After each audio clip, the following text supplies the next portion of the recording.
According to Malcolm Gladwell in his book, The Outliers, if you do something for 10,000 hours, you can become an expert at it. The Beatles, for instance, played in tiny clubs in England and Germany for years before finally achieving fame. When you tally up all the time that they practiced, it amounts to 10,000 hours. This is true of people who study science or the violin or painting or any other field of endeavor. I say this only to explain that I'm coming up on my 10,000th hour of sarcasm today, here, on The Daniel Natal Show.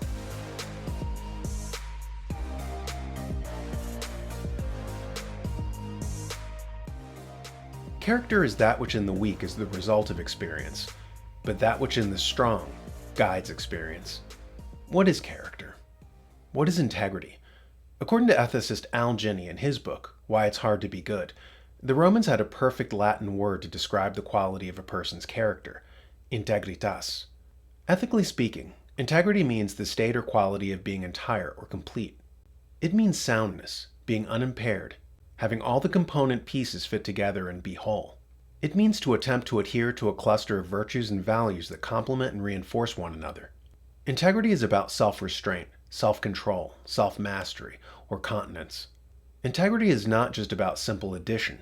Integrity means living coherently, what the Greek Stoics called homologomenos zen, presenting to the world a sense of self that is not Janus-faced, fractured, or schizophrenic. Schizophrenic? That's a good word, because what this made me think of was the trigger-eyed leftist who's given to contradictions. The right likes to pounce on left-wing double standards and hypocrisies. The leftist, of course, is immune to a consciousness of this. Whenever presented with an indisputable double standard, he's armed with a neurolinguistic catchphrase. That's just whataboutism. The academics coined this term recently to counteract the possibility of a social justice warrior being awoken by being made aware of his hypocrisy. Cicero said that the appearance of a contradiction is evidence that a position is false. To the leftist, this never occurs to him. He's used to holding mutually contradictory positions. Races don't exist, he'll say, but then in the very next breath, he'll say that white people are evil. But how can white people be evil if races don't exist? He'll be told that premise A, a man can't have an opinion on abortion because he doesn't know what it's like to be a woman, and then premise B, men can be women.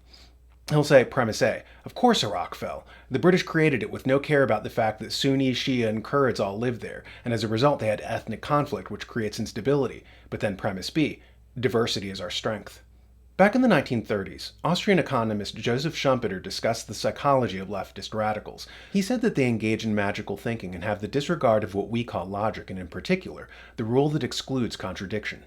The similarity of this type of mental process with the mental processes of neurotics has been pointed out by G. Dramard, 1911, and Sigmund Freud, Totem and Taboo, 1913.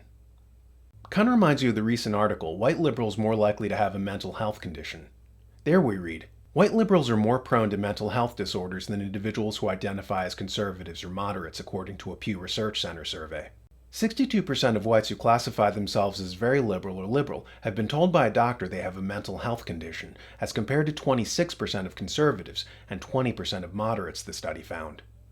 As Schumpeter pointed out almost 100 years ago, and is confirmed by recent studies, the leftist personality type is fragmented, schizophrenic, neurotic.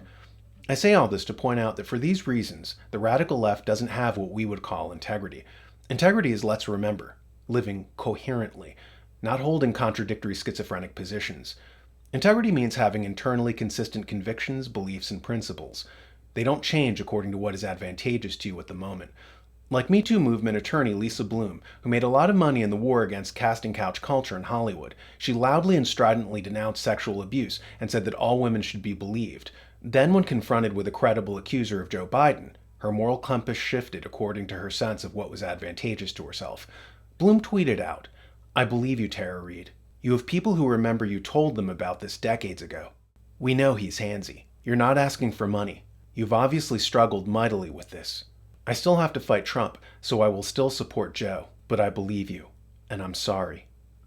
So even being a champion of the Me Too movement, and even believing Tara Reade, Miss Bloom's behavior shifted when it came down to a question of political power. This is the opposite of integrity. But sadly, it's what we're seeing more and more of. Character is consistency.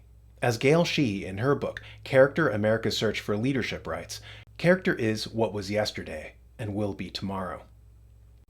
It doesn't change based on whim or shifting political winds. More than our crisis in energy or fiscal policy or healthcare is our crisis in character. Without that, everything else falls apart.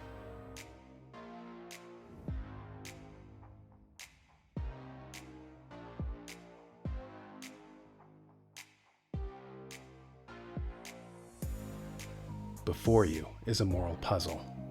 If you push this button, something advantageous will happen for you. But be warned, if you do, a pompous elitist who you do not know and who you will never meet will be heckled mercilessly. The choice is yours. Choose wisely.